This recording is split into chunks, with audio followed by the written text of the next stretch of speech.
मित्रांनो, रोहित शर्मासाठी एक गोष्ट मी आता सांगू इच्छितो. IPL तुम्ही सर्वजण बघत आहात, पण नेमकं IPLच्या मुंबई इंडियन्सचं आता काय होत आहे हे तुम्हाला माहीत आहे. म्हणून रोहित शर्मा याचे खूप फॉलोअर्स आहेत आणि क्रिकेटर पण चांगला आहे. पण मुंबई इंडियन्सच्या ऑनरला हे समजायला पाहिजे होतं की तुम्ही सर्व मोती जमा केले, पण ज्या धागात त्याला म्हणजे ओवायचं होतं त्या धाग्याला तुम्ही किंमत दिली नाही.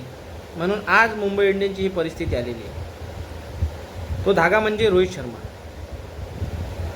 तुमच्याजवळ महागातले मोती आहे, पण जर तुमच्याजवळ कधी एक धागा नसला तर त्याचा हार बनू शकत नाही. विचार करा. अजून काही मॅचेस बाकी आहे. पटलं तर शेअर करा. धन्यवाद.